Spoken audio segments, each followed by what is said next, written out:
Mark Carney, recently elected as the Prime Minister of Canada, brings with him a storied history as the former Governor of the Bank of England and a self-proclaimed advocate of ethical capitalism.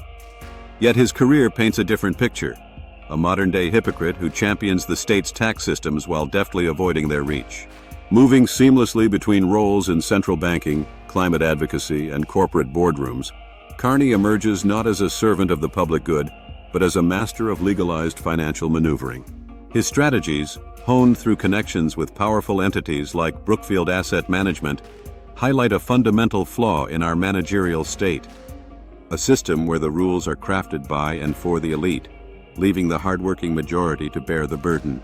To truly grasp Carney's tactics, it's essential to move past the misconception of tax avoidance as merely a technical loophole. It represents a natural response to a system built on institutionalized theft. The state demands taxes under the threat of force, yet those who shape its laws ensure they have their own ways to bypass these demands. This isn't just ironic, it's the very foundation of contemporary governance. Take Brookfield Asset Management, where Carney once served as vice chair. The firm has perfected the art of legal tax avoidance through strategies like nominee directors and jurisdictional arbitrage. Nominee directors, often lawyers or accountants from firms implicated in scandals like the Paradise Papers, act as frontmen in offshore jurisdictions, masking the true ownership of assets. In places like Bermuda, Brookfield sets up entities where local directors have nominal control, merely fulfilling legal requirements, while real decision-making power remains with insiders in Toronto or London. This is corporate elitism at its finest, a blend of private wealth and bureaucratic privilege, with rules designed to benefit those already in power. Why choose jurisdictions like Bermuda, Ireland, or Luxembourg? The answer lies in the illusion of neutral taxation. These regions compete not on economic productivity, but on creating loopholes for the politically connected. Ireland's stateless companies and Canada's immigrant trusts are not mere policy accidents, they are deliberate invitations to the oligarchs, providing safe havens for their wealth. Carney's personal maneuvers further illustrate this point. Holding Canadian, British, and Irish citizenships is not about sentimental ties. It's a strategic move to exploit distinct tax advantages each nationality offers.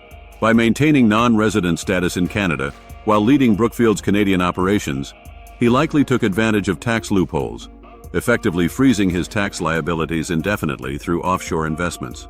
His UK non-domiciled status allowed him to be taxed only on UK-earned income, a privilege that shields the global elite from the fiscal responsibilities that ordinary citizens bear. Acquiring Irish citizenship through ancestry wasn't about heritage, but about accessing Ireland's favorable tax system, a move that starkly contrasts with his public advocacy for stakeholder capitalism. The hypocrisy extends into his climate activism. As a former UN Special Envoy on climate action, Carney calls for a comprehensive economic transition funded by higher taxes on the public.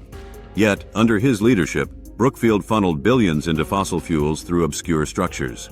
The acquisition of Chesapeake Energy's shale assets via Bermudan subsidiaries allowed Brookfield to tout net zero commitments while still profiting from hydrocarbons. This isn't a contradiction, it's a calculated strategy.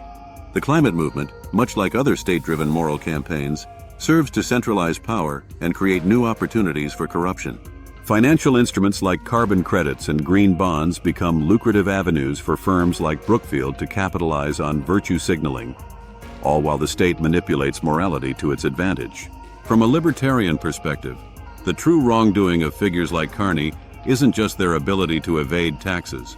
It's their role in perpetuating a system built on coercion. By designing tax codes that entrench their own exemptions while binding the general populace, they expose the state's true nature, not an impartial authority, but a tool for class oppression. Tax avoidance becomes a rational response to resisting state theft, yet those who craft the complex web of compliance ensure their own immunity. The real solution isn't merely closing loopholes, which proves futile, but dismantling the monopoly on coercion itself. In an ideal free society, taxation would be voluntary, services would be competitive, and avoidance would be unnecessary. Until such a transformation occurs, elites like Carney will continue to decry inequality while architecting its very foundations.